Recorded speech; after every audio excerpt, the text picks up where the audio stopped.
professions réglementées, les équivalences, les nouveautés qui vous concernent, on vous dit tout dans les dossiers Qualita. Les dossiers Qualita, pour en savoir plus sur l'ALIA.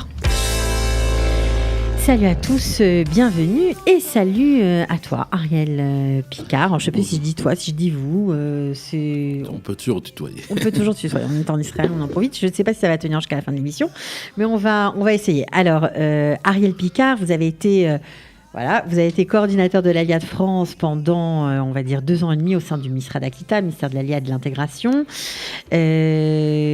Donc, on s'est dit que c'était un bon moment puisqu'on arrive en milieu d'année, bientôt l'été, bientôt les nouveaux départs, les nouveaux arrivées. On s'est dit que c'était intéressant de faire un petit bilan avec vous maintenant que vous n'êtes plus au ministère de l'ALIA et de l'intégration. Vous avez repris vos fonctions au sein du ministère de la Santé en tant qu'économiste. Donc, on aimerait avoir votre regard, puisque vous avez été en plein au moment où l'ALIA de France était à son comble. Donc, quel regard vous portez maintenant que vous n'êtes plus au ministère d'Aquita ? D'abord, je tiens à signaler que j'ai plus d'1 an que j'ai quitté le ministère d'Aquita. Plus d'un an, c'est pas récent. Mais... C'est pas récent. D'abord, quand je regarde un peu la période... Mais ça donne du recul. Ça donne du recul, oui, ça laisse aux autres le temps de faire des choses, aussi. Exactement. Je regarde cette période avec beaucoup de satisfaction parce que lorsque l'on voit les chiffres de l'ALIA lors des années où j'ai eu l'occasion donc d'être responsable de l'ALIA de France au ministère d'Aquita, cela a été les années où il y a eu le plus d'ALIA françaises depuis la création de l'État d'Israël. Je pense plus particulièrement à l'année 2015 où nous avons eu plus de 8000 Olim. Ça a été le chiffre le plus important, pas uniquement d'un pays de France, c'est la première fois qu'un pays occidental, il y avait autant de juifs qui sont montés d'un pays occidental. 8000, c'est un chiffre énorme. Et ça ne s'est pas fait comme ça. Ça s'est fait parce qu'il y avait eu, dans les années 2013-2014, une véritable volonté au ministère de l'ALIA de l'Aquita, sous l'impulsion de celui qui était le directeur général du ministère à l'époque, l'actuel député Oded Forer, une réelle volonté de faire en sorte d'augmenter le nombre des juifs français parce qu'on avait senti qu'il y avait des possibilités et un réel mouvement qui venait donc de France et d'Europe occidentale de façon générale. Alors, on n'est pas là pour savoir les raisons de cette poussée de l'ALIA. On peut parler d'antisémitisme, de crise économique, de malaise général. Toutes ces raisons-là ont été souvent évoquées, mais il y a eu aussi une volonté de l'État d'Israël. Et ceci s'est fait par un certain nombre d'actions. La première, c'était ce fameux plan Tzarfat Trila, qui avait été créé en collaboration avec l'agence juive. Et je tiens aussi à signaler particulièrement le fait que l'agence juive aussi avait décidé d'investir dans cette ALIA de France en nommant celui qui aujourd'hui dirige Qualita, c'est Ariel Kandel, comme responsable de l'ALIA et de l'ALIA de France à l'agence juive. Donc il y avait donc ici une équipe, moi au ministère de l'intégration et Ariel Kandel à l'agence juive. Et c'était très nouveau d'avoir un Français au ministère. C'était la première fois depuis la création de ce ministère en fin des années 60 où on avait pensé qu'il fallait peut-être nommer quelqu'un de responsable sur le dossier France.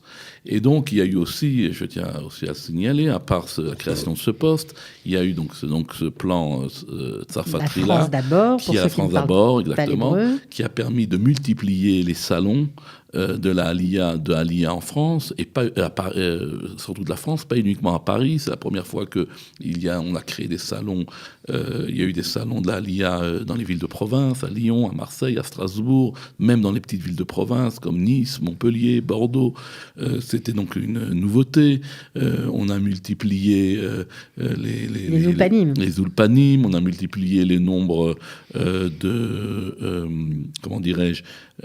Shabbatot organisées pour les jeunes, et on a donc et tout ça par l'intermédiaire de l'agent juif et de tout. Alors, c'était des actions pendant ce moment-là où vous étiez présent au ministère. Et je tiens une deuxième chose aussi qu'il y a eu parallèlement, c'est cette fameuse commission qui avait été aussi créée par Oded Forer, dont le but était de faciliter la reconnaissance des diplômes. Et à ce niveau-là aussi, il y a eu des résultats. On a reconnu les dentistes, les pharmaciens. On a été aidé aussi par les organisations, bien sûr, les associations d'Olim, mais il y a eu véritablement un sentiment que Israël est intéressé par les France. Et les résultats sont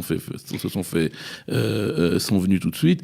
Une poussée énorme en 2014. On prévoyait 3 000, on a eu 6 000, 5 800. Et bien sûr, la fameuse année 2015, est de nouveau avec 8 000 Olim. On en a parlé partout dans la presse, etc. Et malheureusement, à partir de 2016, dès le départ de Oded Forer... Oui, parce qu'il y a eu des élections. Etc. Alors, d'un premier temps, il y a eu encore le ministre Elkin qui a essayé un peu de poursuivre ce plan. Et par la suite, on a eu le sentiment que, voilà, cette... Alors, Oded Forer n'est plus au ministère. Aujourd'hui, c'est Sophia Lander. Non, c'était le directeur général. C'était sous le ministère. La ministre était Sophia Lander, mais le directeur général qui avait vraiment, disons, tout fait pour faire avancer... Mais c'était quand même sous l'autorité de Sophia Lander. Aujourd'hui, qui a pris la place de Oded Forer ? Il y a un nouveau directeur général qui s'appelle M. Alex Kouchner, moi, j'ai quitté le ministère, donc je ne peux pas savoir ce qui se fait, mais je vois donc... En tout cas, ce qui est clairement... C'est que mon poste, par exemple, n'a pas été renouvelé. C'est que malheureusement, les chiffres ont baissé. Les chiffres ont énormément baissé. On parle pour cette année entre 2500 et 3000 Olim. Je ne sais pas si les chiffres sont... Pourtant, on voit bien que la situation, si on parle d'antisémitisme, si on parle de malaise, je ne sais pas si en plus avec le terrible massacre qu'il y a eu de Madame Knoller il y a quelque temps, je ne crois pas que la situation géopolitique a tellement changé. Malheureusement, il n'y a plus ce sentiment que qu'Israël fait tout pour aider l'Alliance de France. Mais ce que je tiens aussi à rajouter, c'est que par la suite, au moment de l'intégration, au moment de tout ce qui se fait pour intégrer, il y a eu malheureusement aussi, on n'a pas été jusque là où on voulait aller. Et je pense... Alors c'est important de le dire, c'est bien d'en arriver là. C'est justement, quels sont les défis aujourd'hui de l'Alliance France ? Je pense que vous pensez que c'est la clé, c'est l'intégration ? Moi, je pense que de façon générale, le ministère de l'intégration, de l'ALIA d'intégration, doit une fois pour toutes comprendre qu'on ne peut pas traiter l'ALIA, tous les Olim de façon uniforme. Est-ce que cette idée-là, elle est passée au ministère ? Je l'avais proposé à l'actuel directeur. D'expliquer la différence qu'il existe. Je pense que quand on pense que dans ce ministère, vous n'avez pas de département francophone, anglophone. Je pense qu'on ne peut pas traiter un olé venant de l'ancienne Union soviétique comme un olé de France et comme un olé des États-Unis. Alors, bien sûr, on va pas, ou d'Éthiopie. On ne va pas ouvrir à des départements pour chaque pays, mais on pourrait parler de 4-5 grands départements, anglophones, hispanophones, francophones, russophones et éthiopiens. Aujourd'hui, ça ne se passe pas comme ça. Non, ça se passe comme ça. Tout le monde est dans le même sac. Donc, et les solutions, les problèmes et les solutions ne sont pas les mêmes. Et c'est dommage, parce que je crois d'ailleurs à l'agent juif, oui. Ça paraît évident quand vous le dites comme ça. On a l'impression que c'est le b.a.-ba de comprendre que intégrer une personne qui vient d'un pays différent, avec des habitudes, des repères, des mœurs différentes, on ne l'intègre pas de la même façon. Exactement. Et malheureusement... D'ailleurs, ça s'est produit. Les Éthiopiens n'ont pas été intégrés de la même façon que les autres. Et malheureusement, il y a oui, et puis on ne peut pas dire que c'est une grande réussite. Là. Il y a l'intégration des Éthiopiens. On oublie que dans les années 2000, il y avait une alia très importante d'Amérique du Sud, d'Argentine, qui n'a pas été une grande réussite non plus. On parle de plus de 60% des Juifs argentins qui sont venus en Argentine, ce qui est peut-être la meilleure des choses. De nouveau, je pense qu'Israël fait des choses pour l'Aliyah, mais je pense qu'on devrait traiter l'Aliyah de France de façon différente des autres aliyot et l'Aliyah francophone de façon générale. Et ça avait été un peu ce qui avait été lancé par la création du poste que j'occupais, par ce tornit, ce plan Tsarfati-là, et malheureusement, on a un peu délaissé cela, et les résultats... Alors voilà, c'est la première chose qu'il faut faire, à mon avis, c'est savoir traiter les aliyot de façon différente, parce que les problèmes sont différents, et les solutions sont aussi différentes. Est-ce que vous pensez que le fait que les chiffres ont baissé de façon importante, c'est lié aussi à la situation économique, au fait qu'aujourd'hui, les familles qui sont en France ont des obligations, ont des charges, etc., et que quitter leur métier à l'âge de 40, 50, je pense plutôt entre les trentenaires, de 30 à 50 ans, on va dire. Tout quitter comme ça, tout recommencer à zéro, c'est pas évident. C'est l'âge où on a des crédits, C'est ce que je disais toujours quand j'étais au poste au ministère de l'Intégration. Ça est évident que les Français, et de façon générale, tout Olé doit bien comprendre que l'ALIA, c'est un changement. On change. Et c'est un choc. Et ça, il faut l'accepter. Mais donc, il est évident que, et surtout le problème chez les Français, c'est qu'ils doivent bien regarder quand ils arrivent en Israël, je le disais toujours à l'époque, que la France, Israël, c'est pas le 96e département français. C'est-à-dire que là, Israël a son système de santé, a son système social, a son système économique. Enfin, c'est différent. Donc, c'était quelque chose d'important.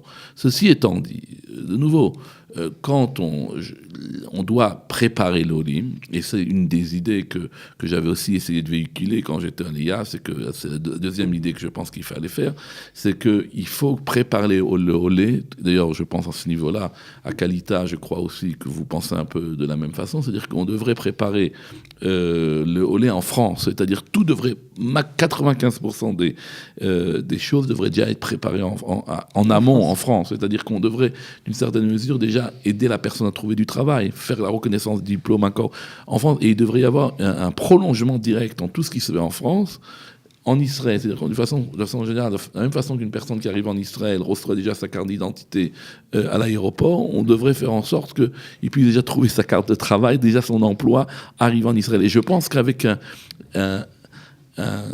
une institution qui chapeauterait toutes les organisations qui s'occupent de l'ALIA, on pourrait trouver ce RETSEF, cette continuité de la France, à partir du moment où la personne est intéressée. Vous pensez que c'est la solution? Donc, par exemple, là, ce que vous nous avez dit, c'est séparer, on va dire, au sein du ministère, en grands départements, en fonction des pays d'origine, et puis préparer au maximum en amont, en France, dès la France, on va dire, l'ALIA. Un maximum, au niveau de leur donner aux gens qui sont intéressés. Alors, une des choses qui a été faite... Et si on donnait, par exemple, un budget supplémentaire, il y a le Salkita, mais on se rend compte que les gens arrivent au bout d'un an, ils n'ont pas forcément trouvé de travail. Est-ce que vous pensez que... D'abord, je pense que...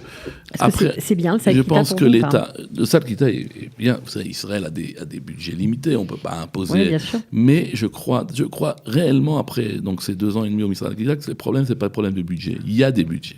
Il a même été prouvé que ces budgets du ministère de l'Agriculture ne sont pas utilisés jusqu'au bout.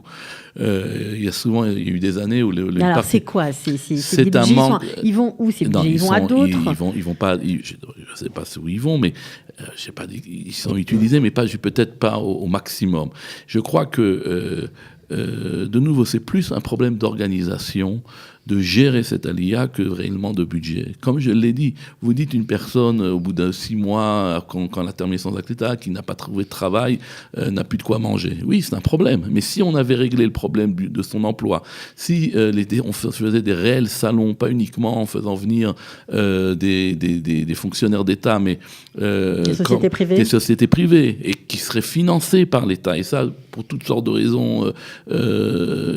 Organiser des salons de l'emploi financés par l'État et faire venir des entreprises. Il y a tellement d'ingénieurs, d'informaticiens, de banquiers, etc., d'économistes, de médecins qui pourraient venir en Israël travailler, et à qui, si on proposait le travail, qui seraient, dès leur arrivée en Israël, capables de commencer à travailler, bon, le problème du Salkita ne se poserait pas. Vous pensez que l'État a pris en compte, en tout cas, la mesure du potentiel de l'ALIA de France, la qualité de l'ALIA de France? Et là, je suis content que vous posiez cette question. C'est ça le véritable problème. C'est que je pense que pour que l'État prenne conscience de la véritable poids et de cette éventualité, de cette possibilité de faire venir autant de juifs français en Israël, il faut qu'il y ait une force politique. Et c'est une des que vous m'avez posé le bilan. Une des conclusions auxquelles je suis arrivé après mon départ au ministère d'Aklita, c'est que si on veut réellement traiter de façon différente les dossiers de l'ALIA et mettre plus en valeur les aliotes venant des pays occidentaux, de France, de Grande-Bretagne, parce que vous savez, cette année 2015, quand vous avez eu une montée de l'ALIA de France, on voyait aussi que par derrière, l'ALIA de Grande-Bretagne, d'Angleterre montait aussi. C'est parce que, et je pense que certaines mesures aussi des États-Unis, quand on parle on parle de 3000 olim des États-Unis, c'est rien du tout, c'est 0,005% de nombre de juifs. Donc c'est pas il y a un potentiel beaucoup plus important, je pense aussi aux États-Unis. Donc je crois qu'il faut qu'il y ait aussi pour ces olim occidentaux aussi une force politique. C'est pour ça que je me suis associé. Vous pensez que le Misrad Aklita, on sait qu'il y a de nombreux Russes au sein du ministère, parce qu'ils étaient organisés en force politique avec le parti Beiteinu notamment, ou autre, ça a aidé? Je sais que je vous pose une question. Je vous pose une question piège. Non, c'est pas piège, mais je vais être positif. Je veux dire que je vais terminer ce que j'avais dit précédemment. C'est pour ça que je me suis associé. Une des conclusions, donc comme je le disais, c'était. Vous pensez qu'il faut que les francophones s'organisent en force politique. Je me suis associé à cette entreprise qui s'appelle Allez-nous, ce groupe de cette organisation qui veut juste encourager un leadership politique francophone, parce que j'ai pensé que réellement, pour répondre à votre question, si on veut vraiment un véritable changement, une véritable vue différente de la ALIA, il faut qu'on ait une force politique. Oui, il faut qu'il y ait... Alors, allez-nous encourager... Les hommes politiques israéliens peuvent s'intéresser à nous si on a un poids politique, c'est ça? Si on d'abord une présence politique, oui. Alors, allez-nous veut commencer par au niveau municipal. C'est une excellente idée parce que c'est plus facile. Mais il ne faut pas aussi non plus avoir peur de s'associer avec d'autres aliotes, avec l'ALIA anglophone, avec l'ALIA hispanophone, avec peut-être même les Éthiopiens. Oui, il faut qu'il y ait peut-être un contrepoids par rapport à l'ALIA de l'ancienne Union soviétique. Et je ne dis pas qu'il faut s'opposer, au contraire, mais peut-être que ces dernières années, c'est le nombre aussi. C'est le nombre aussi qui fait ça. On a peut-être un peu trop vu l'ALIA dans par une vue, disons, russophone que par une vue des autres pays. Et on a un peu oublié la multiplicité des candidats, des autres alliés. Et c'est pour ça que je pense réellement que oui, il faut encourager un leadership pour au moins montrer qu'il y a ici un challenge, et ce challenge, c'est de réussir l'intégration des Juifs français. Bon, alors, tout le monde n'est pas d'accord avec vous. Oui. Bah oui, certains pensent que force politique, non, qu'il n'y a pas d'avenir on n'est pas assez nombreux pour devenir une force politique. Pas parlé je pense d'un leadership, savoir, on n'est pas obligé de fonder un parti, faire du plus, mais peut-être montrer qu'on est une force pour que les partis politiques soient intéressés. Il n'y a pas aujourd'hui un seul parti digne de nom qui ne met pas un juif d'origine éthiopienne dans ses listes, ou un druze dans ses listes, ou un juif russophone. Pourquoi les grands partis politiques ne seraient pas aussi intéressés de mettre des francophones dans des places, et au niveau municipal et au niveau national, dans des places électives? Et pourquoi ils ne le font pas? Ils ne le font pas parce qu'ils ne pensent pas qu'il y a une force politique réelle des francophones et des aliotes anglophones et hispanophones. Et je pense pourtant, en ce moment, on a un peu, on va dire, le vent en poupe, parce qu'il y a eu, on est obligé de parler du sondage qui est de l'enquête, qui est de McCorishon. Et vous savez pourquoi il a été fait, cette enquête? C'est sous l'initiative d'Allez-nous. C'est parce que Allez-nous a pris contact avec ce Tzvika Klein, ce journaliste qui s'intéresse beaucoup à l'ALIA de France, et j'étais un peu par derrière tout cela, et c'est grâce à Allez-nous qu'il y a eu cet article, et c'est pour ça que c'est tout d'un coup les responsables d'Allez-nous, je tiens à nommer Ari Abitbol et l'avocat Artyom Kaflon, maître Artyom Kaflon, qui ont créé ce Allez-nous. Donc on a compris que pour vous c'était une des solutions. Ont été contactés par beaucoup de partis politiques après cet article, mais c'est des fois simplement un message. C'est un manque de visibilité peut-être aussi. Tout à fait. Manque de visibilité dans la société civile. Il faut montrer il y a d'autres aliotes en Israël, en France, qui a un potentiel. Vous savez, aujourd'hui, on parle de 40 000, 50 000 Français qui pourraient venir dans les 5 ans à venir. Ça, vous savez ce que ça veut dire? C'est extraordinaire. Et de nouveau, sans faire de... Il y a beaucoup de problèmes. Il y a aussi les familles qui ont des parents qui sont âgés, malades, qui ne peuvent pas les laisser seuls en France. J'ai pas dit qu'il faut... des problèmes dans tous les sens. J'ai pas dit qu'il faut vider la France de ses juifs. Je dis... non, réellement, je ne dis seulement répondre à ceux qui ont envie de venir. Je pense que mon but, c'est qu'une personne qui a envie et qui a fait le pas de l'Aliyah, tout faire pour qu'il ne soit pas déçu. Et je pense que la meilleure réussite, le meilleur encouragement à l'Aliyah, c'est que quelqu'un qui a pris la décision de faire son Aliyah soit content de sa décision, ne la regrette pas, et je peux vous assurer, après le bouche à oreille, c'est la meilleure des choses. Donc, c'est ce qu'on essaye de faire d'ailleurs ici, du bouche à oreille, on essaye de raconter des parcours d'Aliyah, de parler de l'intégration. Et je pense que Kalita, parce que j'ai été à l'origine de Kalita, moi je me souviens des premières discussions que j'ai eues avec Marc Heisenberg, avant même que le nom Kalita, j'étais un des premiers qui lui a un peu expliqué la problématique du Aliyah, mais ça aussi, c'est le résultat Kalita, cet intérêt qu'a eu vraiment ce philanthrope extraordinaire qui est Marc Heisenberg, qui a créé tout cette organisation Kalita. Je peux vous le confirmer, je le vois tous les jours. C'est parce que l'Aliyah de France a tout d'un coup, dans les années 2014, 2013, 2014, et on en a parlé. Donc on en a parlé, on a envie de faire quelque chose. Donc il faut parler, il faut montrer qu'on est une force, et les résultats viennent tout de suite après. D'accord. Bon, alors, en tout cas, c'était intéressant de s'entretenir avec vous, Ariel Picard. Vous vous ennuyez pas, du coup, au ministère de l'économie? Non, vous savez, moi, je m'ennuie jamais. Ministère de la Santé en tant qu'économiste, pardon. En tant qu'économiste, j'ai retrouvé le poste que j'avais eu avant. Et puis, mais malgré tout, d'abord, ces 2 années et demie au ministère de l'État m'ont beaucoup appris. J'ai fait connaissance de beaucoup de gens, entre autres de vous aussi, parce que si vous vous souvenez, nous faisions une émission ensemble à Radio J. Je ne sais pas si elle existe encore, cette émission, mais j'ai un sans tabou. J'ai connu beaucoup de personnes, et je me permets encore d'aider. Je suis souvent en contact entre autres avec les responsables de Kalita, Ariel Kandel, Esther Blum, Myriam Lesser, pour les aider parce qu'il y a aussi souvent des problèmes avec les reconnaissances des diplômes. Donc quand vous êtes sollicité, vous êtes toujours présent. Le CNEF me sollicite de temps en temps, enfin voilà, et puis des anciens. Voilà, dès que je peux aider des personnes qui ont des problèmes avec le ministère de la Santé. Donc, je me souviens que j'ai été une fois aussi au ministère d'Aliyah Akita. C'est un sujet que je n'oublie pas. C'est bien aussi d'avoir les 2 casquettes. C'est pas mal, ça peut rendre service. Puis voilà, et puis mon appartement, ça allait nous aussi. Et puis voilà, je suis aussi au bord de Kalita aussi, au conseil d'administration de Kalita. Donc, vous continuez à œuvrer pour l'intégration des Juifs de France en Israël. Voilà. Eh bien, merci beaucoup, Ariel Picard. Je vous remercie de m'avoir invité. Avec plaisir. À bientôt. Au revoir.